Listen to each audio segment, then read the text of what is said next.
Mexico, and Canada have been invited to join the Trans-Pacific Partnership negotiations, which is an ambitious 21st century trade agreement that will now include 11 countries. And this agreement holds enormous opportunities to boost trade in one of the world's fastest growing regions. Hello there, everyone. This is Dan Dix reporting for Press for Truth TV. Over the last 60 years, there has been a concerted effort by the global elite to formulate a one world government incrementally through various trade deals. From the General Agreement on Trade and Tariffs to the Free Trade Area to NAFTA, CAFTA, and the SPP, these deals have been advancing globalization at an alarming rate. Canada now has the support of all participants to join the Trans-Pacific Partnership negotiations. The TPP already includes 9 Pacific countries with a combined GDP of over $17 trillion. With Canada and Mexico joining in, that would rise to over $20 trillion. Prime Minister Stephen Harper has pushed hard to join the TPP and today won the support of its key member, the US. But Harper would not say what Canada had to agree to join the talks.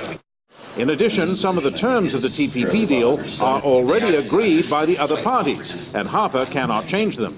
Now, we have agreed, Terry, there is an accession process, so we don't disrupt the negotiations. We're obviously not going to try and undo what's been done. But these negotiations, in our judgment, are at fairly preliminary phases right now. The TPP is being disguised as a trade deal, when in reality it amounts to a global corporate takeover, where if implemented, the megacorporations would have the power to lower food standards, raise the prices of medicine, censor the internet, and have more influence and control over individual governments. This agreement has been discussed in secret for the past 2.5 years. However, a leaked document has recently revealed the nefarious agendas of the global elite. A chapter from the draft agreement leaked Wednesday outlines how it would allow foreign corporations operating in the United States to appeal key regulations to an international tribunal. The body would have the power to override U.S. law and issue penalties for failure to comply with its rulings. It's been branded as a trade agreement, but really it is enforceable corporate global governance. The agreement requires that every signatory country conform all of its laws, regulations, and administrative procedures to what are 26 chapters of very comprehensive rules, only 2 of which have anything to do with trade. The other 24 chapters set a whole array of corporate new privileges and rights and handcuff governments, limit regulation. In the last negotiation of a big regional agreement, that was the Free Trade Area of the Americas in the 1990s, 34 countries, very complicated agreement. 2 years into the negotiation, the entire draft text was published officially by the governments. Here we are 3 years into this negotiation with 8 countries, and they will not publish a sentence. In fact, it finally leaked that they had signed a special agreement not to release any draft text for 4 years after negotiations are done. Under NAFTA's system, which has some of this, $350 million have already been paid out to corporations by governments over toxics bans, zoning laws, timber rules. This is a sneaky outrage, and if people actually put a spotlight on it, we can stop it.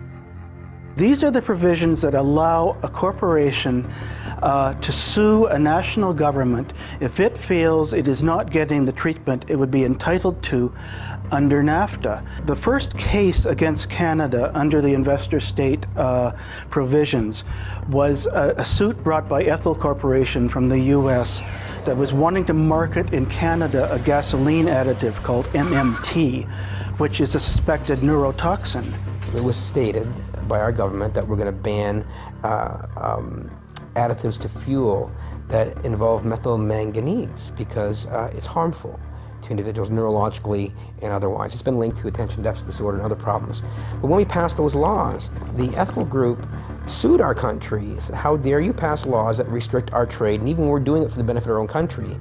Well, Canada, the Canadian government responded to that suit by effectively apologizing to Ethel, by paying them $13 million US in compensation and by withdrawing the ban. So it didn't even have to go through the full adjudication process before Canada backed down. This is an agreement that ultimately could have the whole world in it as a set of binding corporate guarantees of new rights and privileges enforced with cash sanctions and trade sanctions. It is not an exaggeration to say that the TPP threatens to become a regime of binding global governance. This is an incredible corporate power tool that's only gotten this far because it's been secret, and people in the other countries don't want it either. SOPA and PIPA were defeated in the U.S. Congress because activists around the country saw what was actually being negotiated and in the bills and said, we will not accept this. And so what you see now, and that's what we're concerned about overall with the TPP and these trade deals, is it's a backdoor way of these corporations to get things they actually can't get through our democratic process.